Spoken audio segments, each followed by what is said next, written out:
भी है, at the same time you have to make them aware what can be the consequences if things are not followed in a proper manner.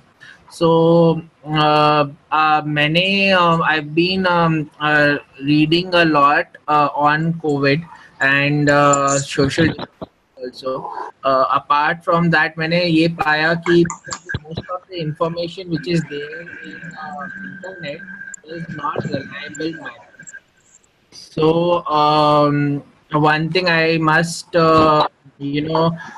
ensure and request as you all senior faculties कि students and all try not to get fall in trap of WhatsApp University. They must rely completely on the information which has been shared in news channels. So जितना ज़्यादा अच्छा वो information share होगी वो अच्छा है, rather in comparison to forward messages that must be avoided. Yes. Amit sir and Iqbal sir. Yeah. Yes. Robin, Can most we of start now? participants. Almost most of the participants is done. So can I share my presentation, Rob? It's already visible, sir. It's visible to you. Yeah. Okay. So I'll Sir, sorry, Robin. Please continue. A very good Iqbal morning sir. to everyone. A very good morning to everyone, all the participants. I, on behalf of Mrs. School of Management, welcome Dr. Amit Filora from Amazon India, Hyderabad. And I will not take much more time and not take much more formalities. Now I Sir, request Naman. Professor Namandeep Chadha for welcome address. Thank you, Iqbal sir. Can you hear me? I'm Yeah. audible. Yeah. Very good afternoon to all. Professor Namandeep Singh, on behalf of British School of Management, welcome you. I also welcome my director, sir, Dr. S. M. Manas Iqbal. It is a great honor for me to introduce and welcome our guest for today, online section, Dr. Amit Filora, sir. He's an accomplished writer with several published works to his credit. At present, he works as Senior KDP Support Analyst at Amazon India, Academic Counselor at Indira Gandhi National Open University, and visiting faculty at Aurora's Business School. Today, we are privileged to have an opportunity to listen him on topic mental health at that hair. I welcome you, sir. Now I invite sir for the session. Thank you, Navdeep. Wonderful introduction, and recall to you. I hope you're doing fine. Yeah, we'll start with one small request. While I think there are a lot of mics on, so I will Yes, request sir. I have already muted all of them. muted all them. Else it will create echo. So Yeah, people, I'm just muting all of them, sir. yeah. Thank you so much. Don't mute mine, okay? Yeah, I know. So just give me a moment. So I'll go as per the interactive part, what exactly mental health and mental health is about. And there are a couple of things I'm going to discuss with you all, like what is mental health, how it's related to our regular life, and how it is impacting the lockdown period. Apart from that, I will also try to cover a point how mental health and job satisfaction is also related. There's a couple of things I will be relating to. So now when I go forward, can anybody tell me what exactly you mean by mental health? So when I say that, only that person want to speak.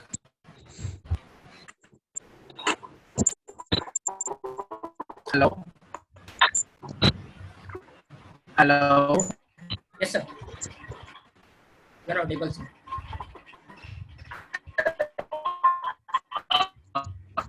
I think that's the part. So is there a question like, does anybody in the room knows what exactly mental health means? Hello. Yes, sir. Sir, we have muted all the mics. So, what exactly? Yeah, that's what I said. Like the person who wants to speak can, Yes, sir. unmute and Sir, and answer that. Yeah. Yes, sir. One person has done that. Usha ma'am. Yeah, Usha ma'am, you Usha can ma'am, speak. Yeah, please so tell me. Hello hello Yeah, Yes, hi ma'am, you ma'am. can. Hello Audible. हाँ जी मानसिक स्वास्थ्य से मैं सोचती हूँ कि जो परिस्थितियां हैं उसके अनुकूल अपने आप को करना वो मानसिक स्वास्थ्य दिखाता है। So देखिए मानसिक हेल्थ एजुकेशन जो मेंटल हेल्थ जो होती है वो आपकी तीन चीजों के साथ तीन चीजों पर निर्भर करती है। आपका इमोशनल कंडीशन कैसा है, आपका साइकोलॉजिकल कंडीशन कैसा है और आप सोशल कैसे हो। सो इन तीनों का जो रिलेशन होता है आपस में या मिश्रण जो होता है उसको आप मेंटल हेल्थ से रिलेट कर सकते हो। अगर आप इमोशनली स्टेबल नहीं हो या आपकी साइकोलॉजी जो है वो सही स्तर पे नहीं है या आप एंटी सोशल पर्सन हो तो आप मेंटल हेल्थ इश्यूज से ग्रस्त हो सकते हो। पर अगर आपका emotional status, psychological behaviour and social wellbeing ये तीनों की फैक्टर्स बैलेंस्ड फॉर्म में हैं तो आप मेंटली वेल कहलाओगे। सो अब आप रोजमर्रा की जिंदगी में आपकी मेंटल हेल्थ को कौन डिस्टर्ब कर सकता है? आपका और मेरा सबसे परम मित्र स्ट्रेस। एग्री करते हो कि नहीं करते हो कि जो हमारी लाइफ में स्ट्रेस का उतार चढ़ाव रहता है उसके वजह से जो हमारी लाइफ के तीन स्तंभ हैं इमोशनल साइकोलॉजिकल और सोशल वेलबींग ये डिस्टर्ब हो जाते हैं और जब ये डिस्टर्ब हो जाते हैं तो हमारा जो मेंटल हेल्थ का जो संतुलन होता है वो भी डिस्टर्ब होता है। जो मेंटल हेल्थ होती है वो हर एक स्टेज में इम्पोर्टेंट होती है। वो ये बच्चों के लिए भी ज़रूरी है, ये जो टीनेज स्तर में टीनेज से गुजर रहे हैं उनके लिए भी बहुत ज़रूरी है और जो सीनियर सिटीजन्स हैं उनके लिए भी बहुत ज़रूरी है। बिकॉज हर एक स्टेज में हर इंसान अलग अलग टाइप के स्ट्रेस फैक्टर्स के थ्रू अंडरगो करता है। एक छोटा जो बच्चा होता है जो 10 साल के अंदर की उम्र का होता है उसके अपने चैलेंजेस होते हैं, उसका अपना स्ट्रेस लेवल होता है। एक टीन एज जो बच्चा होता है उसके अंदर बहुत सारे चेंजेस आ रहे होते हैं, उसका अलग स्ट्रेस लेवल होता है। और जो सीनियर सिटीजन्स होते हैं जो अडल्टहुड की तरफ हैं उनका अपना स्ट्रेस लेवल होता है। तो आप हर एक स्टेज में जो मेंटल हेल्थ होती है उसकी education depending on the age factor मायने रखती है कि आप किस स्तर से और किस सिचुएशन से गुजर रहे हो। सो एक नॉर्मल स्टैटिस्टिक मैंने देखा था and I could find that कि मतलब एक टॉक टू देमसेल्फ थेरेपी होती है जिसमें कि एक इंसान जो प्रॉब्लम्स से फेस कर रहा होता है उसके बारे में बात करता है और अपनी सिचुएशंस बताता है। उसके हिसाब से मैंने एक रिसर्च की थी एंड उस रिसर्च में मुझे पता चला कि जो 49% ऑफ पीपल जो हैं होते हैं आपकी जो आम जनता होती है सैंपल होता है उसमें स्ट्रेस सिचुएशन में रहते हैं। 47% ऑफ जो आपके लोग जो होते हैं वो मेंटली रिटार्ड होते हैं। Mentally retard people are those people जिनका IQ लेवल जो होता है बहुत कम होता है और वो बेसिक अपनी चीजें नहीं कर पाते। जो 40% ऑफ पीपल जो आपका जो डेटा रहता है उस सैंपल का जो आपकी पॉपुलेशन मेंटल इलनेस की जो पेशेंट्स रहते हैं उसमें बहुत सारे लोग क्रेजी मैड या स्टूपिड कैटेगरी में आते हैं। 38% जो लोग होते हैं वो इररिस्पॉन्सिबल एंड केयरलेस कैटेगरी में आते हैं। यस, अगर आप इररिस्पॉन्सिबल हो और आप केयरलेस हो उसके पीछे एक रीजन होता है कि आप अपनी चीजों के ऊपर फोकस नहीं कर पा रहे हो। फोकस नहीं कर पा रहे हो, उसका कई सारे रीजन होते हैं कि अगर आपके घर में कोई प्रॉब्लम है, या फिर आपका कैजुअल एटीट्यूड है, या फिर आपका ऑब्जर्वेटिव पावर इतना अच्छा नहीं है, या फिर आपका कहीं पे मन नहीं लगता है, तो उसके वजह से आप कई बार irresponsible and careless attitude show करते हैं। ऐसे पेशेंट्स जो होते हैं उनका सैंपल अप्रॉक्सीमेटली 38% रहता है। आप ये this section will always goes to the students spaced out and daydreamers. जैसे आप और सर जब बहुत सारे लोग क्लासेस लेते होंगे तो आप हमेशा पाते होंगे काफी सारे स्टूडेंट्स मेंटली मतलब फिजिकली प्रेजेंट रहते हैं बट मेंटली एब्सेंट रहते हैं। क्यों? बिकॉज उनका ध्यान, उनका फोकस लेक्चर की तरफ नहीं बल्कि कहीं और किसी और तरफ रहता है। ऐसा क्यों होता है?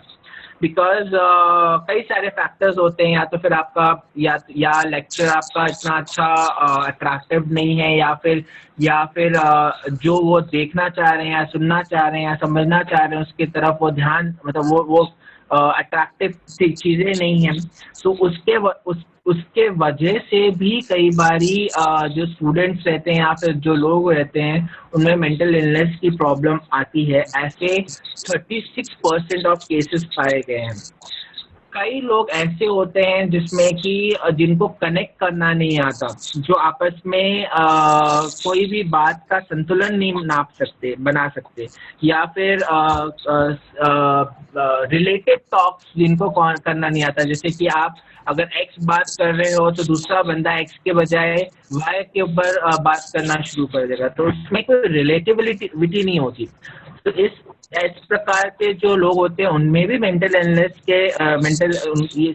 उन प्रकार के लोगों में भी मेंटल इलनेस हो सकती है। इस प्रकार के लोग कम से कम 33% पाए गए हैं। और कई लोग जो ऐसे होते हैं जिनका ध्यान हटाना बहुत आसान काम होता है, जैसे कि वो किसी भी एक चीज के ऊपर फोकस करके काम नहीं कर सकते, इसलिए वो बहुत आसानी से अपने लक्ष्य से डिस्ट्रैक्ट हो जाते हैं। ये भी एक मेंटल इलनेस का लक्षण होता है। इस प्रकार के जो लोग होते हैं उनका भी परसेंटेज अप्रॉक्सीमेटली 33 पाया गया है। आपके घर में या फिर फैमिली में किसी को बहुत बड़ी बीमारी हुई हो, या फिर किसी की डेथ हुई हो, या फिर कोई ऐसा इशू हुआ हो जिसके वजह से आपको बहुत ग्रीफिंग या फिर सैडनेस हो, उसके वजह से भी आपके जो मेंटल स्टेटस रहता है वो डिस्टर्ब हो जाता है। And it also falls under the category of illness, that is mental illness, कि आप फिजिकली फिट रहते हो बट आप दिमागी तौर से सही नहीं रहते। इस प्रकार के लोग रिसर्च में 32% पाए गए हैं। आपने एक चीज सुनी होगी, ओसीडी का नाम सुना होगा, जो मतलब बहुत किसी चीज के लिए करने के लिए बहुत क्रेजी होते हैं। ऐसे एक कुछ प्रकार के लोग होते हैं जो सफाई के लिए बहुत ही एक्टिव रहते हैं, जो 24 घंटे सिर्फ सफाई ही करते हैं और कुछ काम कर ही नहीं पाते। सो अगर आप कोई भी सिर्फ एक ही चीज ही करते रहो और दूसरी चीजों के ऊपर ध्यान ना दो, और इस प्रकार की सिम्टम्स अगर आप में दिखें, तो भी वो एक मेंटल इलनेस का सिम्टम होता है। इस प्रकार के लोग 30% पाए गए हैं। Then comes out of Alzheimer's. Alzheimer एक वो डिसीज है जिसमें कि आपको बार बार भूलने की बीमारी होती है, आप याद नहीं रख सकते चीज़ें। एल्जाइमर्स एंड डिमेंशिया बोलते हैं इसे। आपसे कुछ 2 मिनट पहले कुछ बात की हुई और इमीडिएटली आप वो चीज़ भूल गए हो, आपको याद नहीं रह पा रही। एल्जाइमर का बहुत बड़ा कारण होने का फैक्टर है एज एंड स्ट्रेस। दोनों चीज़ें अगर आप ज़्यादा उम्र के इंसान हो, से 50+ करीब तकरीबन इंसान हो, एंड आपके लाइफ में बहुत स्ट्रेस है, या फिर आपकी फैमिली हिस्ट्री में किसी को मेमोरी के इश्यूज रह चुके हैं, so there quite chances that कि आपको ये प्रॉब्लम हो। एंड ये बहुत बेसिक चीज़ से स्टार्ट होती है, जैसे कि आप चाबी रख के कहीं भूल गए, बुक रख के कहीं भूल गए, कुछ किसी ने बोला आपको याद नहीं आ रहा। तो ये छोटे छोटे सिम्टम्स होते हैं जो आपको इस तरह की तरफ लेके जाते हैं कि आपको ये मेमोरी की इश्यूज हैं, and you have to look after that. तो इस प्रकार से 29% ऑफ सैंपल्स ऐसे पाए गए हैं। जैसे और कई लोग होते हैं जो मेंटल इलनेस के साथ पैदा होते हैं, जिनको जैसे रिटार्डेशन होती है, या फिर कई बार जो कई बच्चे सिजेरियन पैदा होते हैं, caesarean while performing surgery, if any kind of blade or any kind of hurt fetus को लगता है, तो उसमें भी मेंटल इलनेस के सिम्टम्स आ सकते हैं, वो मेंटली रिटार्ड हो सकता है। इस प्रकार के केसेस वी हैव सीन 26%। सो ये एक मेंटल इलनेस का सैंपल लिया था, विच वाज अबाउट 1000 to 5000 का सैंपल था। बेसिक स्टडी की थी जिसमें कि we could find these kind of status and could relate कि हाँ, this is a serious issue going on. So now as I said कि मेंटल इलनेस में 3 पिलर्स का ध्यान रखना होता है, और आप कैसे पता चलेगा कि you are suffering from mental illness.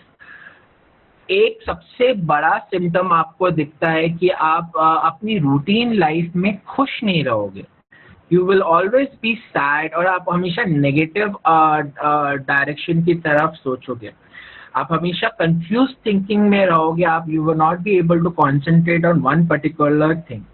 आप जरा सी बातों पे डर का आपको डर का आभास होगा, या फिर आपकी फीलिंग्स एक्सट्रीम साइड पे होंगी, और आपकी गिल्ट कॉन्शियस काफ़ी ज़्यादा हाई होगा। बार पे आपके मूड्स जो होंगे वो चेंज होंगे, एंड जैसे सिनासाइडल वेव्स ऊपर जाके नीचे जाती हैं, ऐसे ही आपके मूड्स कभी कभी बहुत ज़्यादा हाई पे लेवल पे होंगे, और कभी कभी बहुत ज़्यादा लो लेवल पे होंगे। यू विल फील लोनलीनेस, आपको किसी से बात करने का मन नहीं करेगा, you will not B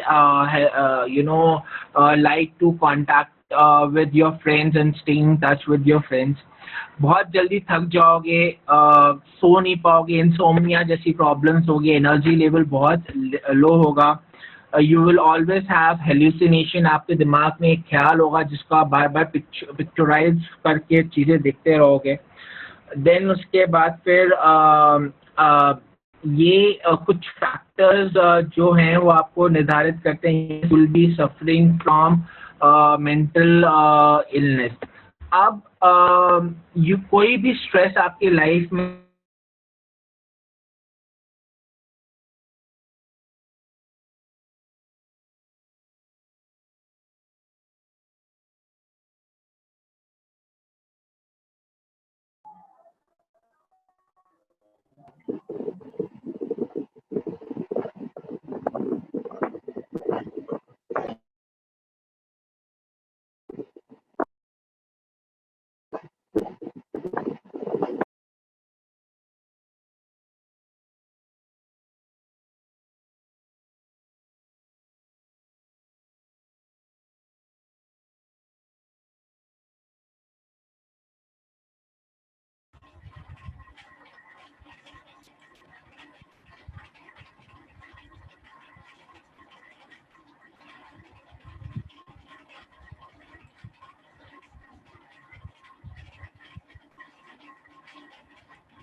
Iqbal sir?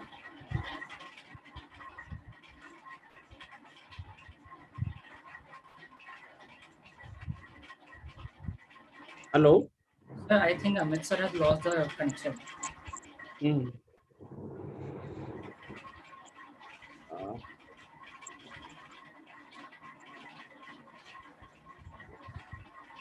just wait for that.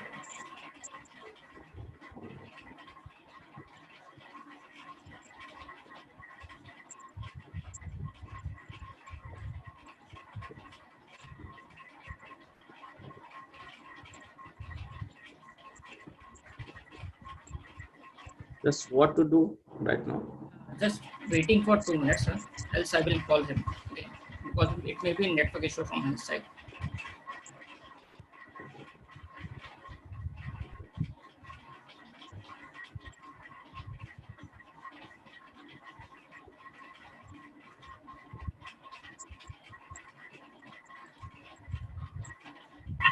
Hello? Yes, sir. Yeah, please. Were you able to hear me? No, sir. We will not. We are not able to hear you. You have lost the connection. Till where you could hear me, you should have started again. Or, okay. Sir. Could you hear the sampling which I have explained? Yeah, sampling actually we were there till the whole universe. Acha, that this you were able to, I could able to tell the factors for identifying. No, we could not understand. Okay, I'll go back again. Am I audible to you now, everyone? Yes, Yeah, sir. everyone. So now when it comes to how to find Please, sir, please share your screen. yes, okay, just a minute. Yeah. Now is it my screen is visible to you? No, sir. Not yet.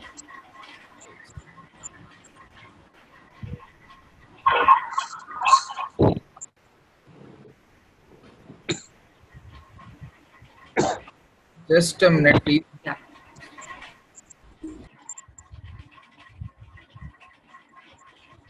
This are getting mute, Robin, again and again. No, I will just unmute you. Just a minute. My presentation.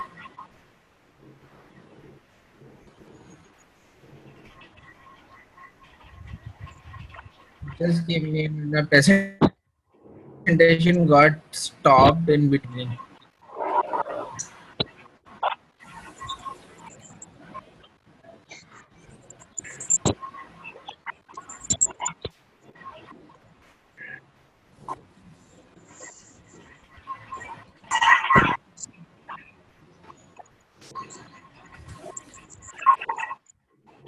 I think the net went off. That's the reason it got stopped in between. Is my presentation visible to you now? Not yet, sir. No. Just now. Yes, sir. It is about to come. Yeah, it is visible now. Just give me a minute. Now coming back to how will you identify that a person is suffering from mental illness or not? Can anybody tell me how can you find that a person is suffering from mental illness?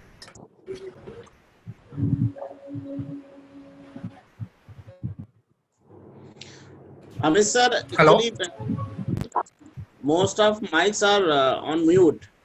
So that Yeah. is to make an interactive in this moment. No problem, no problem. So actually, this is getting stuck with the Zoom one. Anyways, so like I said, how will you find a person is suffering from mental illness or not? So there are very easy and key factors by which you can find that a person is suffering from mental illness or not. First thing you will see is that how a person feels. First and most important thing of a mentally unsound person who's going from mental illness is that you will find that the person will always be sad, and he will always feel he will always be a negative thinker. He will always think that things around him is not well, he's not doing good, and he's not going to nothing is good in his life. So the first and foremost symptom of a mentally ill person will be that. Second thing will be that he will not have a clear vision. He will always be having confused thoughts whether to do this or not. Second second part of his thought process will always lack in concentration. We will have a very poor concentration power. We will not be able to concentrate on small things, forget about the big things. Now, the third and one of the most important factor of a person who's suffering from a mental health illness is that he will have a lot of fears and worries, and too much of guilt consciousness will be there in his mind, due to which he will not be able to do his daily routine works. Coming out to his moods, they will be like sinusoidal waves or a normal distribution curve. Like one time they will be at a very high pace, and at this very same moment it could be at a very low state. Sometimes they will be very energetic, sometimes they will be very lethargic, and they will not be able to move from one place or even from their bed. You will find a lot of withdrawal symptoms in them, and they will not like to mingle up with their friends. They will not like to do things that they used to do earlier. They have very low energy levels. They will mostly suffer from insomnia, that means problem related to sleep, and they will get tired very quickly. If the very quickly, the like I said, the energy levels will be very low. Coming out to attachment, they will be very detached from the reality. They will face lot of hard time in accepting things around them. They will hallucinate and suffer from paranoia. Then how why these things can happen into them? Because they have an inability to cope up with the daily problems or stress. So imagine if you're not able to do your basic things on a daily basis, so that will leads to you a higher level of frustration, and how you will feel that I'm not able to do the minimum things, and you'll enter into depression. Once you enter into depression, then you will either some of the patients become alcoholic, or some of the patients start using drugs. They suffer from alcoholism or drug abuse cases. You will find lot of changes in eating habits. Some people will become obese, whereas some people will stop eating food, or they will not focus on proper eating diets. Their regular day-to-day cycle will get disturbed. The normalcy of their behavior will also get disturbed. जैसे कि उनको बहुत ज़्यादा जल्दी गुस्सा आएगा. They tend to be more violent in nature, hostile रहेंगे. As mental illness is a thought process disease, बहुत सारे लोग ऐसा सोचने लगते हैं कि उनकी जिंदगी का कोई मायना नहीं है, उनका कोई मकसद नहीं है, जिसके वजह से उनके अंदर सुसाइडल के केसेस आते हैं. और अब बहुत सारे केसेस आपने ऐसे देखे होंगे में एक मेंटली चैलेंज इंसान सुसाइड कर लेता है. जैसे कि फॉर एग्जांपल, जैसे टॉम हैंक्स, आपका काफी सारे बड़े बड़े स्टार्स रहे हैं जिन्होंने सुसाइड किया है because of the mental illness issues. Now then, coming out to emotion part, जब आप मेंटल इलनेस की बात करते हो तो आपके सबसे पहली चीज आपके आती है इमोशंस. आपके कई सारे इमोशंस होते हैं. 7 इमोशंस मेनली होते हैं, जैसे गुस्सा आना, डर लगना, दुख फील करना, कंफ्यूज में आना, किसी की तरफ अट्रैक्ट होना. जब इन सारे के सारे इमोशंस का इम्बैलेंस स्टेट बिगड़ जाता है, या फिर संतुलन बिगड़ जाता है, या फिर अब्यूज इनका जब कोई अब्यूज करता है, इमोशनली आपको अब्यूज करता है, तब आप एक सिचुएशन में आते हो जिसमें कि आपकी मानसिक स्तर जो होती है वो अनस्टेबल हो जाती है. सो आपके लिए बहुत जरूरी होता है कि आप इमोशनली बहुत स्ट्रांग रहो और अपने विचारों को बैलेंस कर सको. अक्सर ऐसा पाया जाता है वुमेन्स में मेंटल इलनेस की प्रॉब्लम बहुत ज़्यादा होती है, पाई गई है, बिकॉज उनको घर भी संभालना होता है कईयों को, और एट द सेम टाइम उनको ऑफिस भी संभालना होता है. और जब उनको सही लेवल पे सपोर्ट नहीं मिल पाता है तो they suffer from this mental illness issue. उनको इमोशनल स्टेबिलिटी नहीं मिल पाती है, और जब उनको इमोशनल स्टेबिलिटी नहीं मिलती है तो उसके वजह से उनके thought process, decision making, analysis और कई सारी चीज़ों में गिरावट आती है। और जिसके वजह से आप हमेशा कई कई केसेस में पाओगे कि many of the female workers suffer from high level of mood swings, mood disorders, irritability। बहुत ज़रूरी होता है कि हमें उस सिचुएशन में उनको सपोर्ट करना और उनको हेल्प करना, and not to let them down, balance, help them in balancing the work life and and the house life, rather than putting things or all the things over them. So इसके लिए कई सारी चीजें होती हैं जो हमें ध्यान में रखनी पड़ती हैं। अब आपको मेंटल इलनेस होती क्यों है, ये दो इम्पॉर्टेंट फैक्टर्स होते हैं जिसको बोलते हैं आप जेनेटिकल या एनवायरमेंट। जेनेटिकल फैक्टर्स वो होते हैं जो कि अगर आपकी फैमिली में किसी को डिप्रेशन है या फिर एंजाइटी का प्रॉब्लम है या दूसरी कुछ मेंटल डिसऑर्डर्स हैं, तो देयर आर चांसेस कि वो आप नेक्स्ट इनहेरिटेड में भी आए। ये जेनेटिकल फैक्टर होता है। दूसरा फैक्टर होता है आपका एनवायरनमेंट। जैसे फॉर एग्जांपल, अगर आपका जो आप जहाँ पे आप काम करते हो वहाँ पे वर्क एनवायरनमेंट अच्छा नहीं है, या फिर आपका स्ट्रेस बहुत ज़्यादा है, या फिर आप उस कई लोगों के साथ काम करने में कंफर्टेबल नहीं हो, तो उसके वजह से भी मेंटल इलनेस, मेंटल प्रॉब्लम्स आती हैं। इसके वजह से लोग नहीं कर पाते, उनकी परफॉर्मेंस में फर्क पड़ता है, उनके स्ट्रेस लेवल में फर्क पड़ता है।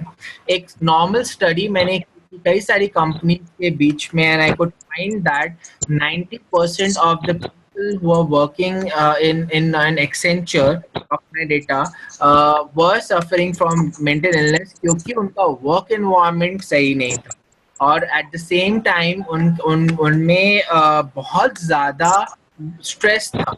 I could find कि एंजाइटी और आपका जो स्ट्रेस है उसमें डायरेक्ट रिलेशन होता है। जैसे जैसे आपका स्ट्रेस लेवल बढ़ता जाएगा वैसे वैसे आपकी एंजाइटी बढ़ती जाएगी। तो बहुत ज़रूरी होता है कि अगर आप अपनी पर्सनल लाइफ को उस तरीके से रखें कि आपका एंजाइटी लेवल्स और डिप्रेशन लेवल आपकी पर्सनल लाइफ में एंटर ना करें। उसके लिए बेस्ट सोल्यूशन ये रहता है कि अगर आप जब भी आप ऑफिस से घर आए तो ऑफिस में छोड़ के आए, घर ना लेके आए। So when you're in house, you should focus on completely on your family, on your relatives or household things. Whereas when it comes to genetical factors के लिए आपको कई सारे medicines होते हैं जो आपको जो आप साइकेट्रिस्ट या साइकोलॉजिस्ट के थ्रू प्रिस्क्राइब करके ले सकते हो। उसका ट्रीटमेंट होता है और आप उस डिसीज को और एक कंट्रोल्ड फॉर्म में रखकर लाइफ साइकिल के बेसिस पे अच्छे से लाइफ गुजार सकते हो। सो ये 3 फैक्टर्स है जो कि आपको मेंटल इलनेस कॉज कराते हैं, एंड उसको कंट्रोल करने की भी चीजें मैंने बताई। Risk factors, so risk factors क्या होते हैं? कुछ फैक्टर्स जो होते हैं वो आपकी health problem, mental health problems को इंक्लूड इंक्रीज कर सकते हैं। जैसे कि आपका ब्लड रिलेटिव पेरेंट, भाई बहन या अंकल आंटी या फैमिली में कोई जिसको मेंटल इलनेस की प्रॉब्लम है, जरूरी नहीं है कि वो आपसे जेनेटिकली रिलेटेड हो, पर उनको देख के भी अगर आप आपके अंदर वो फीलिंग्स आ सकती हैं या आप उस ट्रॉमा के अंदर से गुजर सकते हो। इसलिए बहुत ज़रूरी है कि जब आप इनके कांटेक्ट में आए तो उनको सपोर्ट करें, या फिर जब आप उनको सपोर्ट कर रहे हैं तो बहुत ज़रूरी है कि आप उनको पॉजिटिविटी दे, ना कि उनसे उनकी नेगेटिविटी अपने अंदर लें। सो वे काउंसलिंग देम, या फिर उनसे बात कर रहे हो, या फिर किसी मेंटली इल पर्सन के कांटेक्ट में आ रहे हो, या फिर उससे उसके टच में रहते हो, चाहे वो आपका रिलेटिव या दोस्त या भाई या बंधु हो, तो उसको हमेशा positive aspects as well as ground reality की समझाने की कोशिश करें, ना कि उसकी नेगेटिव चीज़ों से इन्फ्लुएंस होके खुद उस प्रॉब्लम में आ जाए। सेकेंड चीज़ बहुत ज़्यादा इम्पॉर्टेंट रहती है कि अगर आपकी जैसे लाइफ स्ट्रेसफुल है, या फिर आपकी फाइनेंशियल प्रॉब्लम्स हैं, या फिर आपके घर में किसी की डेथ हुई है या डिवोर्स हुआ है, तो ऐसे लोगों को मेंटली इल प्रॉब्लम हो सकती है। या फिर कोई इंसान आपकी फैमिली में कैंसर, डायबिटीज़ या फिर किसी मेडिकल कंडीशन के थ्रू गुजर रहा हो, जैसे आजकल लॉकडाउन चल रहा है, कोरोना वायरस चल रहा है, किसी को कोरोना, आपकी फैमिली में किसी को अगर कोरोना वायरस हुआ पड़ा है, या फिर कोई ऑनगोइंग डिसीज चल रही है, तो उसमें भी बहुत क्वाइट हाई चांसेस हैं कि आपको इलनेस के सिम्टम्स दिख सकते हैं। तो आपको not only for your own health, but also for the other people's health, you must know that कि आपके mental status क्या चल रहा है, so that आप उस situation से बाहर आ सकें। किसी इंसान का या पर्सन का रिसेंटली कोई एक्सीडेंट हुआ, या फिर कोई ट्रेजेडी हुई, या फिर ब्रेन की सर्जरी हुई, या कोई हैमरेज हुआ, उस प्रकार के लोगों में भी मेंटल इलनेस के सिम्टम्स पाए जा सकते हैं। वो रिस्क फैक्टर्स के अंडर आते हैं। PTSD जैसे कि पेशेंट्स जो होते हैं, उनके अंदर भी मेंटल हेल्थ इलनेस की इश्यूज आ सकते हैं, जिसका कभी कोई ट्रॉमेटिक एक्सपीरियंस हुआ लाइफ में, या फिर कोई मिलिट्री में रह चुका हो, या फिर आर्मी एयरफोर्स में उसने कोई ट्रेजेडिक इंसिडेंसेस देखे हों, या फिर कोई अल्कोहलिक हो, या फिर रिक्रिएशन ड्रग्स का यूज़ कर सकता हो। Most of the people who use alcohol, cigarette और एनी काइंड ऑफ ड्रग्स, उनमें मेंटल इलनेस के सिम्टम्स बहुत ज़्यादा पाए जाते हैं, बिकॉज अगर वो चीज़ उनको नहीं मिलती है तो उनके स्ट्रेस लेवल्स बढ़ जाते हैं, और स्ट्रेस लेवल्स बढ़ जाते हैं तो उनकी थॉट प्रोसेस और ability to react and work and creativity goes for toss. So बहुत ज़रूरी है कि अपने आप को ड्रग फ्री, अल्कोहल फ्री जितना तक हो सके रखें। एंड कोई भी बच्चा अगर बचपन में उसके साथ कोई भी चाइल्ड अब्यूज़ हुआ, या फिर निगलेक्टेड चाइल्ड रहा हो, तो उनमें मेंटल इलनेस आ सकती है। बहुत ज़रूरी है कि आप अपने बच्चों के ऊपर ध्यान दें। अगर आपके 2 या 3 या ज़्यादा बच्चे हैं, तो ऐसा ना हो कि आप सिर्फ एक ही बच्चे के ऊपर पूरा ध्यान दे रहे हो और दूसरे बच्चों को निगलेक्ट कर रहे हो, या फिर कम ध्यान दे रहे हो। तो ऐसा नहीं होना चाहिए, बिकॉज इसके वजह से बच्चों में मेंटल इलनेस की प्रॉब्लम आती है, और जब वो प्रॉब्लम आती है तो उनकी वो रिकवर होने में एक उम्र निकल जाती है, वो क्योर भी नहीं होती और आपको पता भी नहीं चलता। और जो लोग बहुत ज़्यादा फ्रैंक नहीं होते, इंट्रोवर्ट होते हैं, या फिर जिनके हेल्दी रिलेशंस नहीं होते, या फिर बहुत कम दोस्त होते हैं, उनमें भी चांसेस हो सकती है कि उनको मेंटल हेल्थ प्रॉब्लम्स हों। बिकॉज अगर आप अपनी हार्ट की बात बाहर नहीं निकाल पा रहे, तो वो अंदर ही अंदर आपको एक जंग के जैसे खाती जाती है, एंड जिसका तब तक क्योर नहीं निकलता जब तक कि आप उसको बाहर नहीं निकालते। तो it's very important for such people who are introvert और लेस टॉकेटिव, और जो अपनी दुनिया में रहते हैं, कि वो it's not necessary that you should talk everything out, but अगर आपको कोई चीज़ परेशान कर रही है, तो ज़रूरी है कि उसको उसके लिए आप बोलें रादर देन कि उसके अपने दिल के अंदर दबा के रखें। तीसरी चीज़, सबसे महत्वपूर्ण चीज़ है कि अगर प्रीवियसली किसी को आप मेंटल इलनेस हो चुकी है, या फिर आप मेंटल इलनेस से सफ़र कर चुके हो और क्योर हो चुके हो, चांसेस हैं कि वो आपको रिलैप्स करे अगर आपने डॉक्टर की कही हुई चीज़ें फॉलो नहीं की हैं। Now, these are the factors, risk factors. अब complications क्या हो सकती हैं? आप कैसे कह सकते हो कि एक इंसान जो है वो कॉम्प्लिकेटेड है या फिर उसके लाइफ में प्रॉब्लम्स है? प्रॉब्लम्स, सबसे पहली चीज़, आप किसी का जब चेहरा देखते हो तो आपको समझ में आ जाता है कि इंसान खुश है कि दुखी है। अगर उसके फेस में आप हमेशा अनहैप्पीनेस देखो या फिर समय दर समय उसकी खुशी का लेवल डिक्रीज होते हुए देखो, या उसकी फैमिलीज में बहुत सारे प्रॉब्लम्स, लीगल केसेस या आपस में लड़ाई वगैरह देखो, या रिलेशनशिप डिफिकल्टीज देखो, या फिर एक इंसान अपने आप को पूरे सोसाइटी से अलग कर ले, या फिर उसमें कोई ड्रग्स की हैबिट हो, टबैको, अल्कोहल, सिगरेट या अदर चीज़ों की आदत हो, या फिर वो स्कूल जाना बंद कर दे, कॉलेज जाना बंद कर दे, या ऑफिस जाना बंद कर दे, या फिर लोगों से बात करना बंद कर दे। सो ये सारे सबसे पहले सिम्टम्स होते हैं जो आप अपने कलीग्स या अपने फ्रेंड्स में देख सकते हो, और उससे पता लगा सकते हो कि person is not mentally sound and he needs help.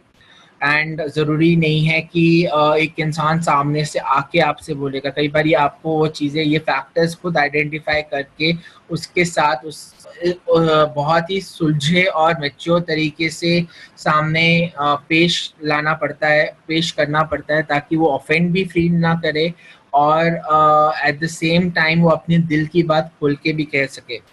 So these are the few things which you can observe in them. किसी भी एक फैमिली में गरीबी या होमलेसनेस ज़्यादा हो, या फिर सुसाइड या होमसाइड के केसेस ज़्यादा हो, या फिर कमज़ोर इम्यून सिस्टम हो, या फिर हार्ट के प्रॉब्लम्स हों, तो ये बहुत ही लाज़मी है और बहुत ज़्यादा कॉमन है कि इनमें ये मेंटल इलनेस की प्रॉब्लम हो। तो बहुत ज़रूरी है कि अगर आपकी फैमिली में किसी को ऑन गोइंग लॉन्ग डिसीज़ हो तो उनकी काउंसलिंग कराएं time to time, family members की भी और एट द सेम टाइम जो पेशेंट है उसकी भी, सो दैट वो उस डिसीज़ और उस प्रॉब्लम और सिचुएशन को फेस कर सके स्ट्रांगली और उस सिचुएशन से बाहर आ सके। देखिए, हर प्रॉब्लम का सोल्यूशन तो होता नहीं है। आप ये नहीं कह सकते कि मेरे पास हर प्रॉब्लम का सोल्यूशन है, पर ऐसे जरिए ज़रूर हैं कि आप उन प्रॉब्लम्स के साथ अच्छे से अपनी लाइफ गुजार सको। तो आपको बस वही सिचुएशंस ढूंढने की ज़रूरत पड़ती है, और उसमें एक मेंटल हेल्थ स्पेशलिस्ट और जो मेडिकल के लोग होते हैं उनका बहुत बड़ा योगदान रहता है, और साथ ही में फैमिली मेम्बर्स का बहुत बड़ा योगदान होता है। किसी का कोई अगर मेंटली चैलेंज्ड या इलनेस से गुजर रहा है तो उसका मजाक ना उड़ाएं, उसके साथ सहानुभूति भी उसके साथ मतलब दया भाव ज़रूरी है, but at the same time उसको ये ना दिखाएं कि वो सोसाइटी के ऊपर बर्डन है। उसको हमेशा कॉन्फिडेंस लेवल पे रखिए, वो चीज़ें करवाइए जो उसको करना पसंद है। Don't do things against his और हर विल। उसकी सिचुएशन को समझने की कोशिश करें। देन ये कुछ सिम्टम्स थे। अब इनके प्रिवेंशंस कैसे कर सकते हो? प्रिवेंशन करने के लिए बहुत ज़रूरी है पे गेट और टेक चीज़ों के ऊपर ध्यान देना। जब भी आप माइनर से माइनर इशू चीज़ें भी स्टार्टिंग में देखना शुरू करें, उसी समय आप अटेंटिव हो जाएं। जैसे ही आप कुछ सिम्टम्स आपके दोस्त, नज़दीकी रिश्तेदारों या फिर आसपास के लोगों में सिम्टम्स देखें, उनको उन वार्निंग साइंस को समझें और उस हिसाब से एक्ट करें। आपका रेगुलर रूटीन मेडिकल चेकअप करें टाइम टू टाइम, और अगर आपको लगता है कि कुछ चीज़ आपको there certain things in your life जिसके पार आप नहीं पा रहे और आपको हेल्प की ज़रूरत है, तो हेल्प के लिए ज़रूर रीच आउट करिए।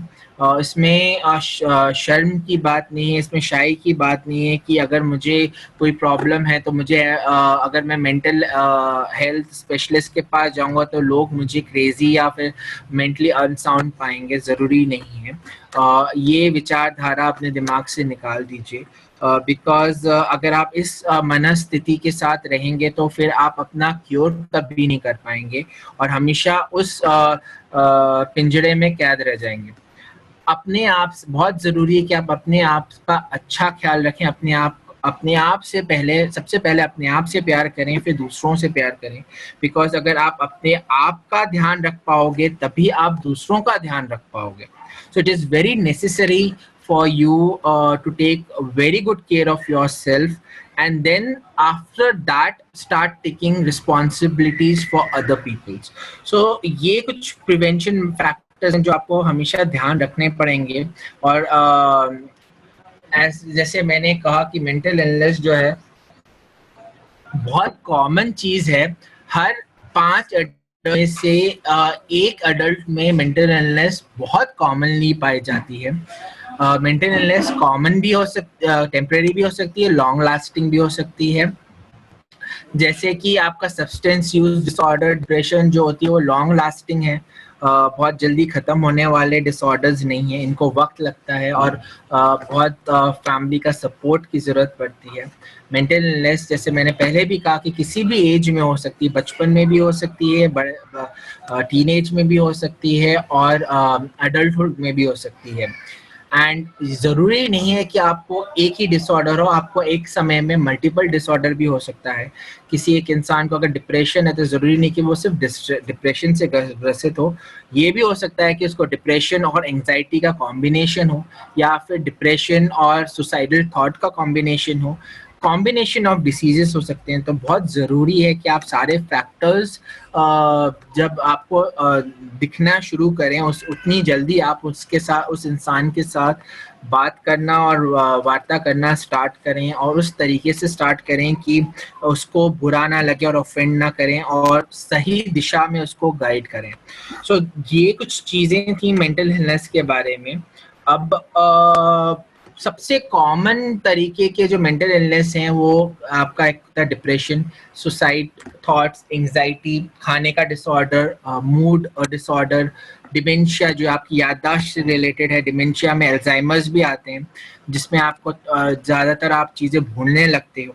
तो ये सबसे ज़्यादा कॉमन चीज़ें पाई जाती हैं और ये हम सब इन सब चीज़ों से गुजरते ही हैं, डिप्रेशन से भी गुजरते हैं। और कई लोग कई डिप्रेशंस परमानेंट होते हैं, कई डिप्रेशंस टेम्परेरी होते हैं। जैसे फॉर एग्जांपल प्रेगनेंसी के समय most of the female goes through depression which is a temporary depression. After pregnancy post depression and pre depressions होते हैं जो फैमिली मेम्बर्स के प्रॉपर सपोर्ट के वजह से चले भी जाते हैं। एंड देन पढ़ाई के वजह से भी लोगों में डिप्रेशन आते हैं अगर रिजल्ट सही तरीके से नहीं आ रहे और आप स्टूडेंट्स को या फिर इवन वो एम्प्लॉयज़ को बहुत ज़्यादा नेगेटिव फीडबैक देते हो तो उसके वजह से भी बच्चे या फिर आपके एम्प्लॉयज़ डिप्रेशन में चले जाते हैं। तो बहुत ज़रूरी है कि आप किस तरीके से आपके एम्प्लॉयज़ या स्टूडेंट्स के साथ कम्युनिकेट करते हो। एंग्जाइटी जो है अपने आप में बहुत बड़ी चीज़ है जिसमें कि जो इंसान होता है वो पैनिक ऑर्डर में चला जाता है और इतने पैनिक ऑर्डर में चला जाता है कि उसको ब्रीदिंग तक में प्रॉब्लम हो जाती है और it can cause a death also. So किसी चीज़ का फियर या डर हमेशा एंग्जाइटी पैदा करता है और वो उसका सबसे बड़ा पहला सिम्टम्स होता है पसीना, और it looks like a very much like a cardiac arrest. And आपके दांत खट्टे फील होने लग जाते हैं, गर्दन में और कान के पास पेन होना शुरू हो जाता है। तो अगर आपको ये सिम्टम्स दिखते हैं और या चीज़ें होती हैं ऐसी, तो बहुत ज़रूरी है कि आप एक मेंटल हेल्थ स्पेशलिस्ट से कंसल्ट करें। प्रोग्रेसिव मसल रिलैक्सेशन थेरेपी एक योगा टाइप की एक्सरसाइज होती है जो आपको वो प्रिस्क्राइब की जाती है। अगर आप वो दिन में सुबह 15 मिनट और शाम को 15 मिनट करें तो ये जो 6 डिसऑर्डर्स हैं अगर आपकी लाइफ का पार्ट हैं भी तो वो कंट्रोल स्टेट में आ जाते हैं और आप अपनी लाइफ नॉर्मल तरीके से गुजार पाते हो। सो ये कुछ फ्यू मेंटल इलनेस के बारे में चीज़ें मैंने बताई। अब मैं आपको करंट सिचुएशन के बारे में बताऊंगा कि तीन चीजें जो है, चार चीजें जो हैं, एज वी नो दैट कि लॉकडाउन है, कोरोना वायरस चल रहा है, सो आपने ये टर्म्स सुने होंगे कि पेंडेमिक क्या होता है, एपिडेमिक क्या होता है, एंडेमिक क्या होता है, आउटब्रेक क्या होता है। सो ये चीजें सबके आगे आखिरी में MIC लगा हुआ है, बट ये चीजें अपने आप में अलग अलग हैं, ये एक चीज नहीं है, बट हाँ इंटरडिपेंडेंट जरूर है। सो इनमें कुछ कुछ फर्क है, जैसे मैं कोशिश करूंगा बताने की। जैसे कि एक जो एंडेमिक होती है, वो एपिडेमिक जो होती है, वो एक डिसीज होती है जिसका जो इफेक्ट होता है बहुत सारे नंबर ऑफ पीपल के पास होता है, बट वो एक कम्युनिटी, पॉपुलेशन या रीजन तक ही कन्फाइंड रहता है, उसका लिमिटेशन उतना होता है। वेयर एज जो एक पेंडेमिक होता है वो एक एपिडेमिक है जो मल्टीपल कंट्रीज या कॉन्टिनेंट्स में फैलती है। मतलब जब एक एपिडेमिक ग्लोबल हो जाए तो वो पेंडेमिक का रूप दे देती है। Coming out to your endemic thing, hello, am I audible to you? Hello? Yes, sir. Yes, sir. Yes, sir. Please. तो एंडेमिक, अब ये तो मैंने आपको बताया एपिडेमिक एंड पेंडेमिक के बारे में। Now comes out to your endemic and outbreak. ये क्या चीजें होती हैं? सो एंडेमिक एक वो प्रकार की डिसीज होती है जो कि सिर्फ एक पर्टिकुलर सेक्शन ऑफ पीपल या पर्टिकुलर सेक्शन ऑफ कंट्री के ऊपर कंट्री में फैलती है। और जब वो अब इसके अलावा आउटब्रेक क्या होता है? आउटब्रेक इज समथिंग लाइक जब आप एक एंटिसिपेशन करते हो कि ये केस एंडेमिक बन सकता है, बना नहीं है, बन सकता है। एंड एक जैसे कि ये एक सिंगल केस भी हो सकता है और या फिर मल्टीपल केस भी हो सकता है। एक एपिडेमिक, एंडेमिक या पेंडेमिक से पहले सबसे पहली चीज जो आती है वो आउटब्रेक आती है। आउटब्रेक आने के बाद ही डिसाइड किया जाता है कि मतलब कि वो एंडेमिक बनेगी कि पेंडेमिक बनेगी कि एपिडेमिक बनेगी। ये पूरी एक सीक्वेंस के हिसाब से चलती है। तो ये बहुत ज़रूरी है कि आपको इनके डिफरेंसेस के बारे में पता चले। जैसे मैंने आपको बताया, मैं फिर आइटरेट कर रहा हूँ कि जो एक एपिडेमिक होती है वो एक लार्ज नंबर ऑफ पीपल या कम्युनिटी या पॉपुलेशन या रीजन में होती है, स्टार्ट उससे होती है। जब वो ग्लोबल फॉर्म में ले ले, जब मल्टीपल कंट्रीज में पहुंच जाए या कॉन्टिनेंट्स में पहुंच जाए तो पेंडेमिक कहलाती है। जैसे कोरोना वायरस 19 जो है वो एक पेंडेमिक का की सिचुएशन ले चुका है। Now coming out to be, और जैसे इन्फ्लुएंजा हुआ था, इन्फ्लुएंजा जो 1920 में हुआ था वो एपिडेमिक था, वो पेंडेमिक नहीं था। सो दोनों में फर्क है। जो जो आपका येलो फीवर हुआ था जो 1820 वगैरह में हुआ था वो पेंडेमिक था। जो आपका प्लेग का हुआ था वो एंडेमिक था। सो बहुत ज़्यादा ज़रूरी है कि आपको ये टर्म्स के डिफरेंसेस पता चलें ताकि जब ये टर्म्स का यूज़ हो तो आप वो समझ सकें और उसकी क्रुशियलिटी और उसकी सीवियरिटी के हिसाब से अपनी रिएक्ट कर सकें। सो जैसे अगर हम कोरोना वायरस की बात करें तो कोरोना वायरस पहले एंडेमिक से चालू हुआ, फिर वो एपिडेमिक बना, फिर पेंडेमिक बना। सो इस प्रकार से कोई भी डिसीज जो होती है उसका स्तर, क्रुशियलिटी और सीवियरिटी जैसे जैसे बढ़ती जाती है वैसे वैसे वो उसका लेवल लेती जाती है। नाउ गोइंग फॉरवर्ड कि आजकल हम कोविड-19 में पेंडेमिक के बारे में आपने सुना होगा और जाना होगा कि ये जो है सिम्टोमेटिक तो खैर पहले था ही, अब ऐसे भी केसेस आ रहे हैं जिसमें कि जो मोस्ट ऑफ द पेशेंट्स जो हैं वो एसिम्टोमेटिक हैं, वो आपके और मेरे जैसे हैं और उनको देख के बिल्कुल नहीं लगता कि उनमें कोरोना वायरस का उनको कोरोना वायरस की डिसीज है। सो आपके लिए बहुत ज़्यादा और ज़रूरी रहता है कि जो रूल्स रेगुलेशन हो आप फॉलो करें। एज present till yesterday मैंने देखा कि अराउंड इकोनॉमिक्स टाइम्स की रिपोर्ट के हिसाब से 3.85 मिलियन पॉजिटिव केसेस अभी तक पाए गए हैं, और इसमें 3 प्रकार के स्प्रेडर्स है जिन्होंने महत्वपूर्ण रोल प्ले किया है इसको पेंडेमिक बनाने में। उसमें होते हैं कि जिनको mildly symptomatic people, presymptomatic people and asymptomatic people. So ये 3 प्रकार के जो स्प्रेडर्स होते हैं वो रिस्पॉन्सिबल होते हैं कि कोरोना वायरस के स्प्रेड के बारे में। So now when we talk about these 3 kind of categories, what do you mean by mild symptomatic? ये वो टाइप के पीपल हैं जो माइल्ड से सिम्टम दिखाएंगे, जिनको हल्का सा कफ, हल्का सा बीमारी या फिर थोड़ा सा हरारत, आलसपन दिखाई शो करते हैं। एंड माइंड यू, ये 80% ऑफ द पीपल हैं जो ऐसे लोग होते हैं, उनको पता भी नहीं होता कि उनको माइल्ड सिम्टम्स हैं and they are carrying coronavirus. So it is very very important for you people and around people कि अगर आपको ऐसे mild symptoms भी दिख रहे हैं तो इसको overlook ना करें, इसको neglect ना करें। आपका भगवान ने इतनी अच्छी हम सबके का बॉडी का सिस्टम बनाया है कि इम्यून सिस्टम ऑटोमेटिकली हमें बहुत सारी बीमारियों का से निजात दे देता है।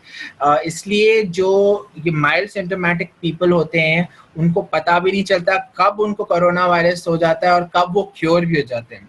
So it is very important for these people also कि वो लॉकडाउन का पालन करें और उस चीज़ को समझें कि अगर उनमें सिम्टम्स हैं, माइल्ड सिम्टम्स हैं, तो अगर वो एक ही फैमिली में रह रहे हैं तो उस फैमिली में भी थोड़ा सा डिस्टेंस बना के रखें एक मेंबर से दूसरे मेंबर्स के बीच में, सो दैट ज़रूरी नहीं है कि अगर आपका इम्यून सिस्टम अच्छा है तो दूसरे का भी इम्यून सिस्टम उतना ही अच्छा हो फैमिली मेंबर का।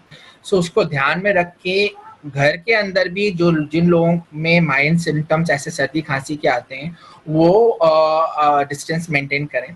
सेकेंड कैटेगरी आती है प्री सिम्टोमैटिक। ये वो टाइप के लोग हैं जिसके बारे में सबसे ज़्यादा बोला गया है।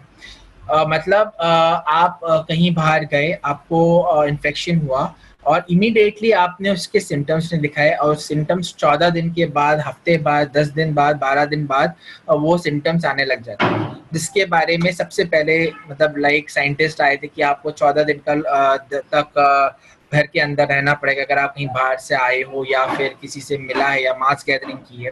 सो ये सबसे कॉमन काइंड ऑफ कैटेगरी से जो सबसे पहले लोगों ने, साइंटिस्ट एंड डॉक्टर्स ने पता की थी। नाउ ये भी बहुत ज़रूरी चीज़ है कि अगर आप कभी किसी से इंटरेक्शन में आए इस ड्यूरेशन में या फिर किसी से मुलाकात की या फिर आपको लगता है कि आपके अंदर सिम्टम्स आ सकते हैं तो आप जो गाइडलाइंस हैं वो फॉलो करें या फिर अपने आप को टेस्ट कराएं। Now comes out to be the most dangerous and factor that is asymptomatic. आजकल हर न्यूज़ चैनल में आप खोल के देखें, आज बात करें, सबसे ज़्यादा केसेस एसिम्टोमेटिक के आ रहे हैं। जो नॉर्मल हेल्दी पीपल हैं उनके बारे में उनको they are becoming the corona virus carrier. जैसे कि मैं एक रिसेंट हैदराबाद के एग्जांपल लूँगा। Before lockdown, that means 17 March से के आसपास की बात है, एक फैमिली पूरी ट्रेन में ट्रैवल कर रही थी एंड सबसे पहले इन्फेक्शन वो दिल्ली से आ रहे थे और सबसे पहले इन्फेक्शन एक 65 ईयर ओल्ड लेडी को लगा एंड उससे when she came down to Hyderabad वो इन्फेक्शन 7 लोगों में गया, 7 से 17 लोगों में गया, 17 से 250 लोगों में गया। So, जब उनका टेस्ट किया गया, जब when the lady was tested, वो आउट ऑफ क्यूरियोसिटी एक दिन टेस्ट कराने के लिए गई थी कि फ्री में टेस्ट हो रहा है। इंडिया में तो हर चीज़ जहाँ पे जो भी चीज़ फ्री में हो रही थी सब लोग वहाँ पे पहुँच जाते हैं। सो ये भी अपना नॉर्मल टेस्ट कराने के लिए गई and to the most surprising fact, everyone was shocked, she was found corona virus positive. उनके हर फैमिली मेंबर का टेस्ट किया गया और 7 के 7 मेंबर्स पॉजिटिव पाए गए। उनकी कॉलोनी का टेस्ट किया गया और उनकी पूरी कॉलोनी की कोरोना पॉजिटिव पाई गई। एंड जितने भी 150 से 200 लोगों के बीच में टेस्ट हुआ, उनमें से किसी ने भी कोरोना वायरस का सिम्टम नहीं दिखाया था। So that is very alarming. Very recently Delhi में केस हुआ, कपूरथला में केस हुआ, आप सबने न्यूज में सुना होगा। 45 people were detected from one colony from corona virus and most of them showed the asymptomatic things. So ये बहुत और ज्यादा जरूरी है। देखिए, फर्स्ट 2 की चीजें आप देख के समझ सकते हो, तीसरे का कैसे समझोगे? कुछ नहीं कर सकते तीसरे को समझने के लिए। इसलिए ज़रूरी है कि जो गाइडलाइंस एंड थिंग्स जो सरकार ने दी है या फिर फॉलो करने के लिए बोली गई हैं, वो आप फॉलो करें। सोशल डिस्टेंसिंग मेंटेन करें आपस में। इवन फैमिली के अंदर भी, घरों के अंदर भी आप रह रहे हो तो आपको कुछ डिस्टेंस मेंटेन करना ज़रूरी है, because you don't want that कि other family member of member should suffer from any kind of problem. So ये 3 प्रकार के स्प्रेडर्स हैं जो मेनली रिस्पॉन्सिबल हैं कोरोना वायरस के स्प्रेड के लिए। सो जैसे मैंने कुछ स्टैटिस्टिक्स इकट्ठे किए थे एंड स्टैटिस्टिक में मैंने सेकेंडरी डेटा लिया था। उसमें मैंने पाया कि अप्रॉक्सीमेटली जो 80% ऑफ इन्फेक्शंस जो हैं वो माइल्ड या एसिम्प्टोमेटिक हैं। 15% जो इन्फेक्शंस जो इन्फेक्टेड लोग हैं वो सीवियर इन्फेक्शन है, जो मतलब 10 से 14 दिन की कैटेगरी में आते हैं। वेयरएज जो 5% ऑफ केसेस जो हैं वो एक्सट्रीमली क्रिटिकल केसेस हैं, जिसमें वेंटिलेटर्स, ऑक्सीजन की ज़रूरत पड़ती है। अबाउट जो 80% ऑफ जो कंफर्म केसेस हैं वो सीरियस केसेस नहीं है और कब ठीक हो जाते हैं पता भी नहीं चलता, बिकॉज उनको ये भी नहीं पता चलता कि उनको इन्फेक्शन हुआ भी है कि नहीं हुआ। सो मैं ये कह सकता हूँ इस स्टडी से आई फाइंड दैट कि मैं हर 6 बंदों में से एक बंदा ऐसा है जो कि कोरोना वायरस से सफ़र कर रहा है और सीवियरली सफ़र कर रहा है। सो आप ये समझ सकते हो कि 5-6 में से एक बंदा अगर सीरियसली इल है तो कितनी सीरियस बात है ये। और बहुत सारे केसेस में जो कोरोना वायरस जो होता है वो लैंड अप करता है निमोनिया में और निमोनिया के अदर कॉम्प्लिकेशंस में, जिसमें कि क्योर नहीं हो पाता और सीधा पर्सन के ऑर्गन्स फेल हो जाते हैं and he leads to death. So ये सेकेंडरी डेटा था कोरोना वायरस के बारे में। अब मैं थोड़ा बहुत बताना चाहूँगा social distancing, quarantine and isolation. ये टर्म्स एक जैसे दिखते हैं पर है नहीं। सोशल डिस्टेंसिंग को फिजिकल डिस्टेंसिंग भी बोलते हैं। क्वारंटाइन यानी आप एक महफूज जगह में लॉक कर दिया जाता है। आइसोलेशन यानी आपको एक अलग ही जगह पे रखा जाता है जहाँ पे आप किसी से मिल नहीं सकते, कोई आपसे मिल नहीं सकता।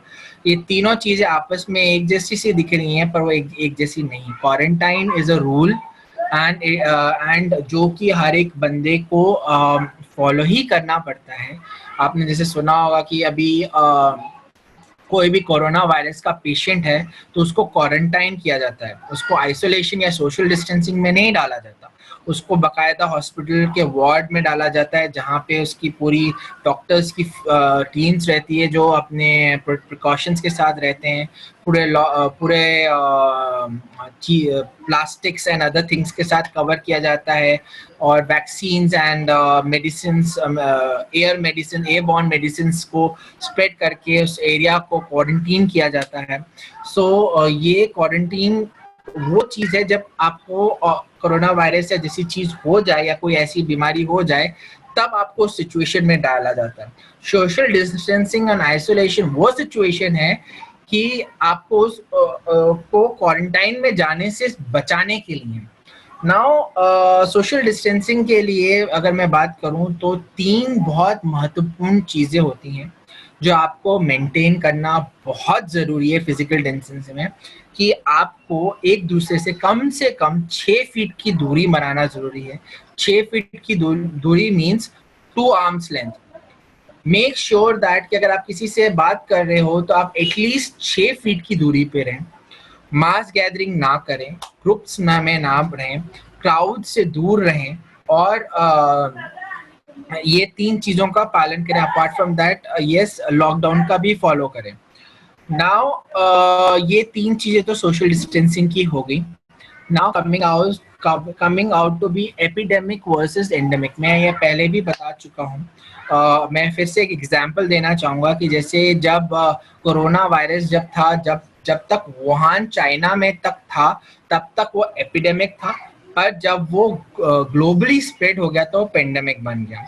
सो एंडेमिक जो वो होता है वो एक कॉन्स्टेंट प्रेजेंस देता है एक स्पेसिफिक लोकेशन की, और जैसे कि फॉर एग्जांपल मलेरिया है। मलेरिया जो है वो एंडेमिक है क्योंकि वो पूरे अफ्रीका में नहीं फैलता, वो कुछ पार्ट्स ऑफ अफ्रीका में फैलता है जहाँ पे मॉस्किटोज की पॉपुलेशन बोलो या फिर मॉस्किटोज की प्रेजेंस ज्यादा होती है मलेरिया स्प्रेड करने वालों की। एंड वेयर जो आइस जो होती है वो एक एंडेमिक है एंटार्क्टिका के लिए। So that is the one basic example to explain epidemic and endemic. Now coming out to the social distancing, मैंने आपको already बता दिया। Sorry, hello,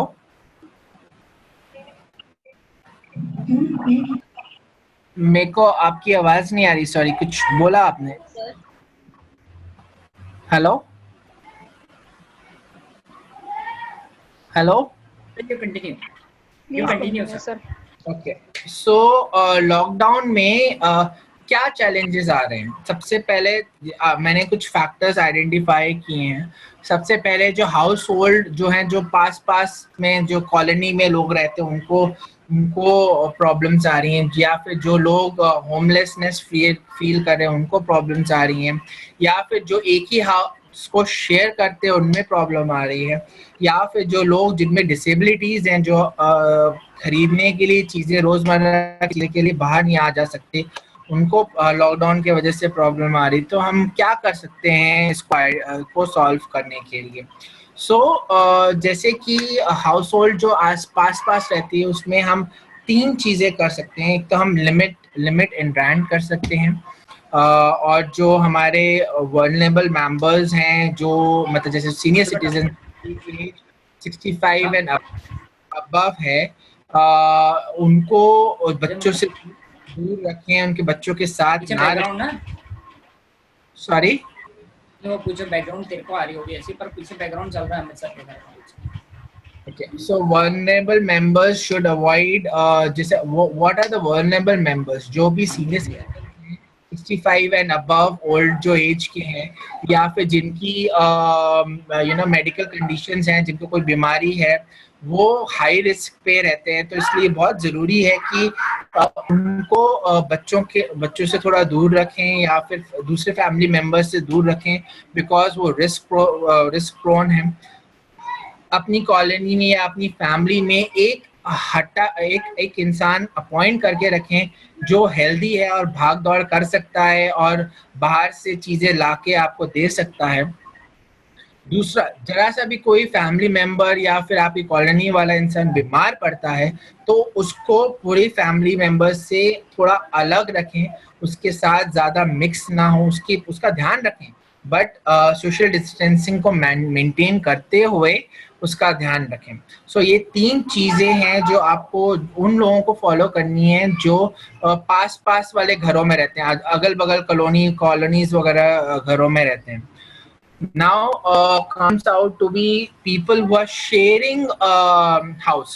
जैसे आपके ये किस प्रकार के चीजें हो सकती है, जैसे अपार्टमेंट्स हुआ, कंडोमिनियम्स हुए, या फिर स्टूडेंट फैसिलिटी जैसे हॉस्टल्स हुए, नेशनल स्टेट पार्क स्टाफ हुए, ट्रेडिशनल हाउसिंग हुए, डोमेस्टिक वायलेंस सेंटर्स हुए। ऐसी जगह पे जो होते हैं जो एक ही जगह पे काफी सारे लोग रहते हैं, तो उनको कैसे बचाओगे या फिर उनको उनके लिए क्या कर सकते हो? सो इसके लिए बहुत जरूरी है कि हर एक इंसान को, अब आप रूम तो शिफ्ट कर नहीं सकते हो उनका, because they are large number of people staying together. उनके लिए जरूरी है कि 6 फीट की दूरी पे हर एक इंसान रहे। उनका फेस जो time to time clean clothes या फिर मास्क से कवर्ड रहे, हर एक के पास एक ऐसा इंसान हो जो कि उनके food and essential and house hold चीज़ों के लिए लेने के लिए बाहर जाके अंदर आ सके। सो ये 3 चीज़ों का ध्यान रखेंगे तो फिर इस प्रकार के जो लोग जो इस सिचुएशन में रह रहे हैं वो अपने आप को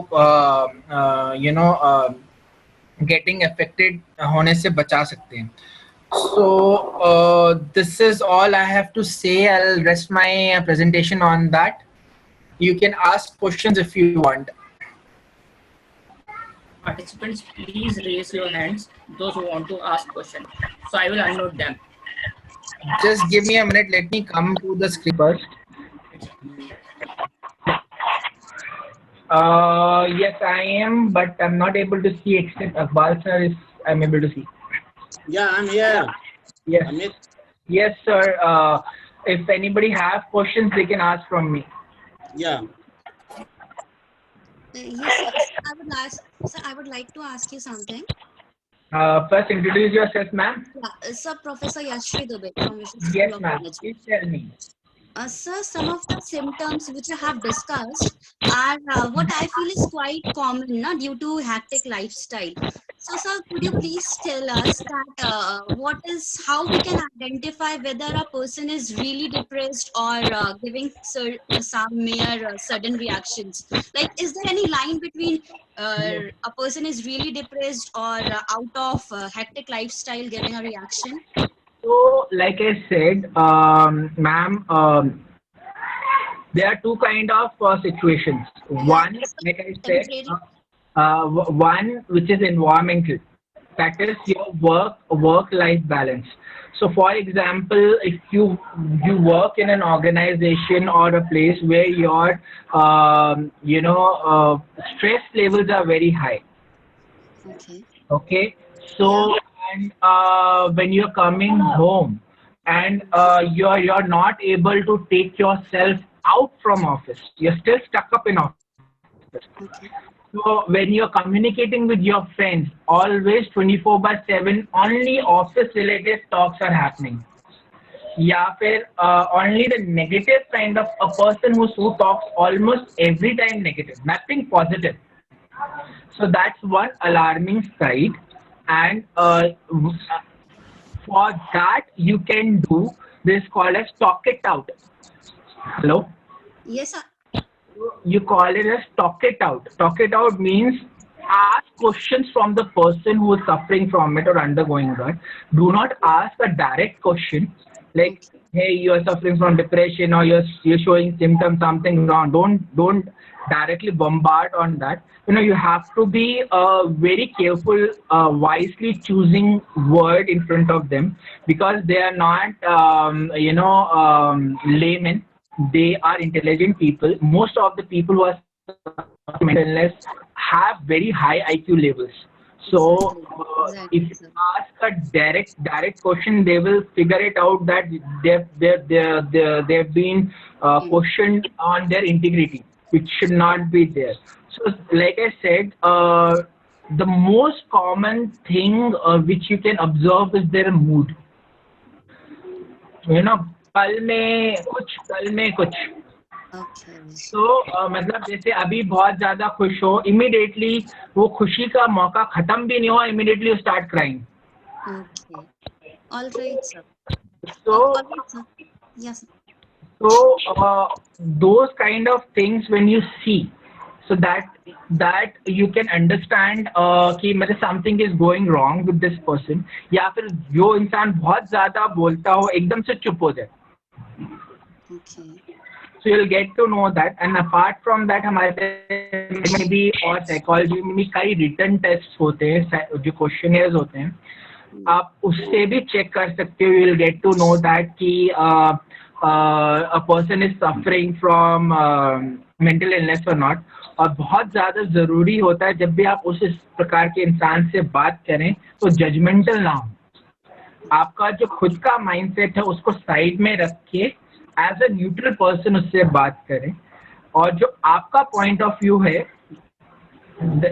you need not to share with them. at that moment, all you need to do is that you have to hear that person out. Okay, sir. Very well explained, sir. Thank you so much. Most welcome, ma'am. Any more questions? Amit sir, I have a question. Amandeep Singh, Professor Amandeep Singh. Yes, sir. Boliye. I was waiting for you. So I have a question that does meditation is helpful in cureness of this mental illness? Sorry, I didn't get you. Sir, is there any role of meditation in Yes. curing this mental illness? Yes, meditation. I said no. I said one exercise called as progressive muscle relaxation therapy. It's a combination of meditation, your yoga exercise and breathing exercise. Meditation अगर आप आधा एक घंटे तक कर सकते हो तो आपकी majority of the problem solve हो सकती है. Concentration is the main problem है. Because आपको physically कोई problem नहीं है इसमें. जो problem है it's there in your head. So इसमें medicines will not help you. आपको एक्सरसाइज मेंटल आपकी जो स्ट्रेस बस्टर्स होते हैं या फिर आपका ध्यान उस सिचुएशन से हटा के किसी पॉजिटिविटी में डालने के लिए जो भी चीज आप कर सको and yes meditation we do tell most of the people to meditate because इसके रिजल्ट 70 to 80% पॉजिटिव रहते हैं. Okay, sir. Okay. Any more questions? Sir, I am Kunal Dindorkar. I have also doubt. Yes, sir. बोलिए. Sir, like you said, these kind of people have negativity, and is this negative aura can affect us? Like, Yes. like I am sitting with that kind of person, so that marketing kind of negative aura can affect us. Hello. Yes. Sir आप marketing पढ़ाते हो ना? Yes, sir. तो आपने कभी देखा है कि मतलब अगर एक इंसान के एक तरफ नेगेटिव रखा जाए और एक तरफ पॉजिटिव रखा जाए तो सबसे पहले इंसान क्या दिखता है? सर आज के टाइम पे नेगेटिव ही पहले दिखता है. हाँ, तो अगर आपके सामने एक इंसान नेगेटिव पॉइंट ऑफ व्यू वाला बैठा है, आप Yes, sir. पॉजिटिव हो, तो बहुत ही इट्स वेरी ऑब्वियस थिंग कि आप उसकी सारी नेगेटिव चीजें जो आप सुनोगे अपनी लाइफ के साथ कंपेयर करना शुरू कर दोगे. ओके. तो जब आप वो कंपेयर करना शुरू कर दोगे तो आपका जो सबकॉन्शियस माइंड होता है बाय डिफॉल्ट एब्जॉर्ब करना शुरू कर देता है. तो बहुत कॉमन सी बात है कि आपके व्यवहार में चेंजेस आना शुरू हो जाएंगे अगर आप उसको कंट्रोल नहीं रखोगे. तो इसलिए मैं बोलता हूँ कि जब आप इस प्रकार के इस टाइप के इस सिचुएशन में जब आते हो जिसमें आप अपने फैमिली मेंबर्स के साथ जिनके अंदर बहुत ज़्यादा नेगेटिविटी भरी हुई है या फिर मेंटल इलनेस के थ्रू जा रहे हैं, उनके साथ बातें करते हो या उनको पॉजिटिव रहने की कोशिश सलाह देते हो, तो बहुत ज़रूरी है कि जो नेगेटिव बातें वो आप अपने अंदर एब्जॉर्ब अपने जहन में मत लेके आओ और उसके साथ आप अपनी लाइफ को कंपेयर मत करो. बिकॉज आप एक डिफरेंट सिचुएशन में हो और वो इंसान एक डिफरेंट सिचुएशन में है. आप कभी भी कोई भी चीज लेते हो, एक ह्यूमन बिहेवियर है, कोई भी चीज लेते हो, जैसे आपको कोई पेन भी लेना है तो आप 10 पेन के साथ कंपेयर करना शुरू कर देते हो और बेस्ट वाला पेन लेते हो. तो यही चीज जब आपके सामने कोई आपका सामने जब विचार रखता है, पॉजिटिव हो चाहे नेगेटिव हो, जो सबसे स्ट्रॉन्ग विचार होता है वो आप उसको पकड़ लेते हो, चाहे वो नेगेटिव हो चाहे वो पॉजिटिव हो. अगर आपके सामने वाला बैठा इंसान बार बार एक ही चीज नेगेटिव नेगेटिव नेगेटिव नेगेटिव बोलता जाएगा तो बहुत ही लाजमी बात है कि आप वो चीज अपने अंदर ले लोगे और आप ये भी सोचने लग जाओगे कि ऐसा होता है. तो बहुत जरूरी है कि इसलिए बोलते हैं जैसे जजमेंटल ना हो और अपना पॉइंट ऑफ व्यू अलग नॉट बायस होके उस इंसान की बात सुनिए, समझिए, पर उसको अपने अंदर एब्जॉर्ब मत करिए. Sir if I am not wrong तो ये हम कोई टीवी या इंस्टाग्राम या व्हाट्सएप ये सब के थ्रू हम जाते हैं तब भी हमें नेगेटिविटी आ सकती है? किसी चीज से भी आ सकती है, वो आपके कैरेक्टर के ऊपर है. जरूरी नहीं है कि आप इंसान सोशल मीडिया में हो या फिर टीवी या इंस्टाग्राम देखता हो उसमें नेगेटिविटी ना हो. आपके एनवायरमेंट के ऊपर भी फर्क पड़ता है, और उस इंसान का नेचर कैसा है उसके ऊपर भी। तो बोलते हैं ना pessimistic and optimist, you are a pessimistic person, you are an optimistic person, कभी कभी उसके ऊपर भी डिपेंड करता है। और आपके दोस्त कैसे हैं, आपके फैमिली मेंबर कैसे हैं। अगर आपकी फैमिली में सारे ही नेगेटिव थिंकर है तो आप पॉजिटिव थिंकर कैसे होगे, बिकॉज वो 24 घंटे नेगेटिव बातें बोलेंगे। तो बहुत जरूरी है कि आपकी खुद की सोच हो, रैशनल सोच हो, और प्रैक्टिकल सोच हो, और उसके हिसाब से आप डिसीजन अपने लें। उसके लिए टीवी, सोशल मीडिया, इन सब की ये चीजें एक जरिया है इन्फ्लुएंस करने के लिए, बट अगर आप मेंटली बहुत स्ट्रांग हो तो आपके बेसिक रूट जो है और या जो फंडामेंटल्स हैं वो कोई भी चीज हिला नहीं सकती। Yes, sir. Thank you, sir. Most welcome sir. Ellen sir, do you have any question? Hello Ellen sir. Sir. हाँ जी सर। अमित कोई सर। question? हाँ जी hello sir, how are you, sir? Amit sir, I am doctor Shailendra Mishra. Sir मेरा question ये है कि generally हम लोग मार्केट में एक देखते हैं, एक मेंटल डिसीज को बूस्ट करने के लिए कुछ बहुत सारी डिसीज जो क्रिएट हो जाती है, उनको मेंटेन करने के लिए कुछ मेडिसिन आ रही हैं, कुछ सिरप्स आ रहे हैं। और कई लोगों को देखा है कि बच्चों की मेंटली को ग्रो करने के लिए वो लोग उनको बचपने से वो लोग देते हैं। तो ये ट्रू अगर देना चाहिए या उनको किसी और तरीके से उनका मेंटल एबिलिटी को ग्रो कराएं? देखिए सर, जो दवाइयों की विषय की बात होती है, उसके लिए कोई भी दवाई बिना साइकियाट्रिस्ट या फिर एमडी मेडिसिन के अलावा किसी के थ्रू नहीं देनी चाहिए। बच्चे का अगर आपको मानसिक स्तर बढ़ाना है तो वो एज के हिसाब से आता है, उसकी पढ़ाई की क्षमता एब्जॉर्प्शन के साथ आता है। जरूरी नहीं है कि हर बच्चा हर चीज में अव्वल हो। हर एक बच्चे की, हर एक इंसान की अपनी अपनी क्षमता होती है और वो उसमें उस चीज में बेस्ट होता है। तो जैसे मेंटल, अगर आपको दिमाग तेज करना है, सबसे ज्यादा अच्छी चीज होती है एबिस्कस या मैथमेटिक्स या फिजिक्स या ऐसी चीजें पढ़ाना जिससे कि उसका ध्यान लगे, या फिर खेल जिसमें कि उसकी डिसीजन एक्टिविटीज या सोच की क्षमता बढ़ती है, ना कि दवाइयाँ। कोई भी दवाइयाँ लॉन्गर रन में, आयुर्वेदिक हो चाहे वो एलोपैथिक हो या कोई भी हो, लॉन्गर रन में किसी न किसी बीमारी के फॉर्म में निकलती हैं।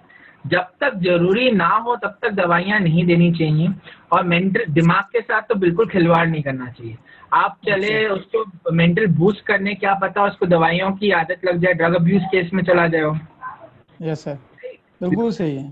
तो वो चीज सही है। अगर आपका डॉक्टर बोलता है तो अगर डॉक्टर बोलेगा भी तो वो कुछ समय के लिए बोलेगा, लॉन्ग कर लेने को नहीं बोलेगा, डिपेंडिंग ऑन द सिचुएशन। अब जैसे फॉर एग्जाम्पल अगर एक बच्चा पैदा हुआ है जो रिटार्ड है, उसका मेंटल जो लेवल है, उसका स्कोर IQ लेवल जो है लेस देन 50 का स्कोर है, आप उसको मेंटल बूस्ट मेडिसिन खिलाओ या कोई भी मेडिसिन खिलाओ या कुछ भी खिलाओ, उसका दिमाग नहीं बढ़ेगा, because that is a deformity.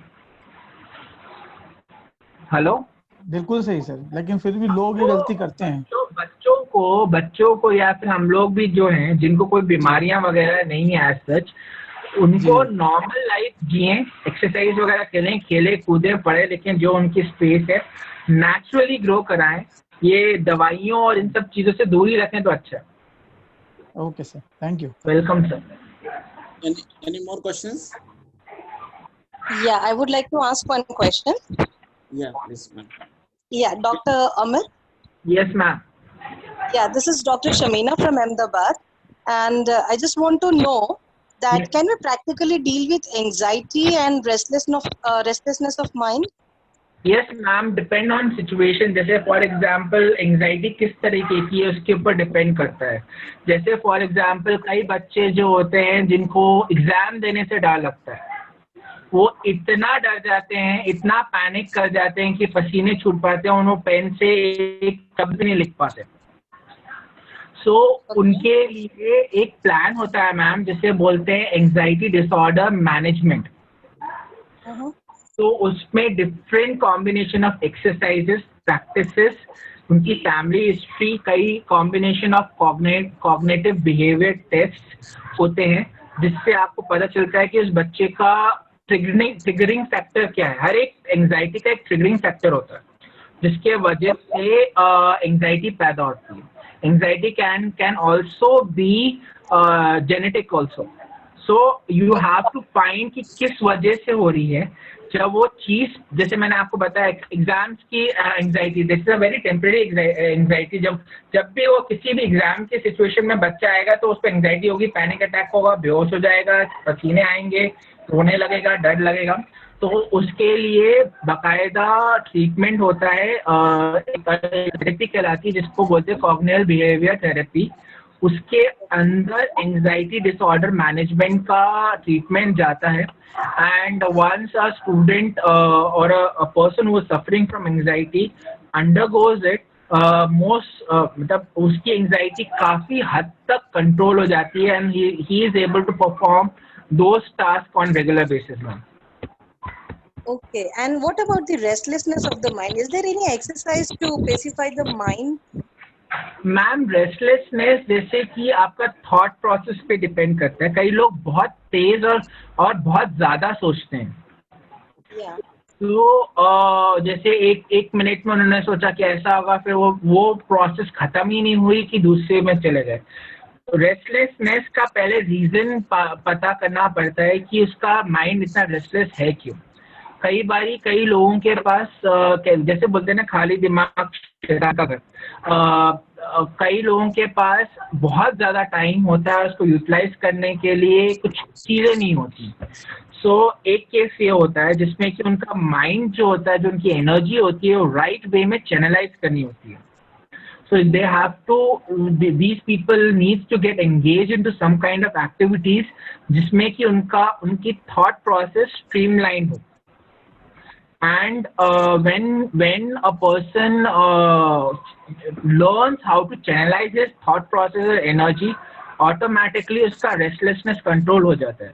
So for this, one of the most effective thing is like Navdeep has already mentioned, one is meditation. Second thing comes your yoga. Not all kind of yogas. उसके लिए brain की exercises होती हैं.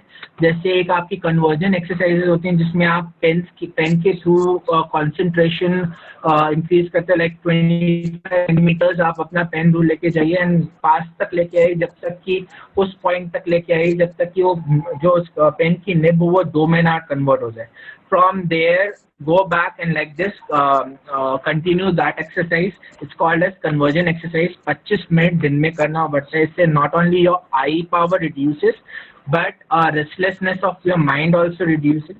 Apart from that, meditation and yoga also bring the person into right direction. और अगर उसका restlessness किसी बीमारी के वजह से, जैसे डायबिटीज या फिर किसी और लॉन्ग ऑनगोइंग डिसीज के वजह से, so it might be due to the side effects of the drugs also. In that situation आपको क्लिनिकल साइकोलॉजिस्ट से कंसल्ट करना पड़ेगा so that they can adjust the doses of the medicines which a patient is taking. Okay, thank you so much, Dr. Amit. Thank you so much. It was very informative. Thank you, ma'am. Any more question?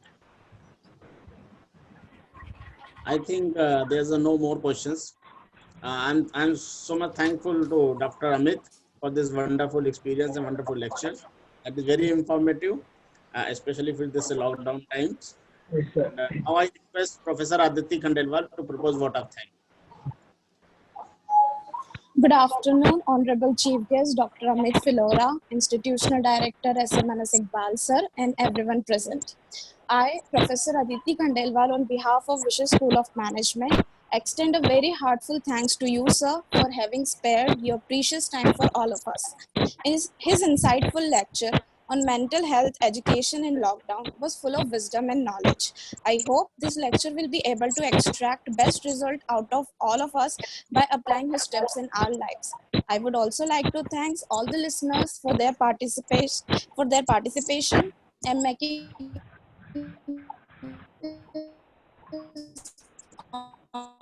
online guest lecture resounding. I lost your voice, Aditi. I think she is out of coverage now. I'm so thankful to all the participants Thank you. and honorable speakers for this very informative sessions. Thank you so much once again on the behalf of Business School of Management. Thank you, sir. Have a good day. Have a nice time. Thank you, sir. Am I audible, Robin? Yes. Now you're audible. We almost lost you, now you came back. No problem. Aditi, it's okay now. Thank you, everyone. So take care. Bye-bye. I can disconnect now. Yeah, sir. Okay, sir. Thank you. Thank you, sir. Thank you.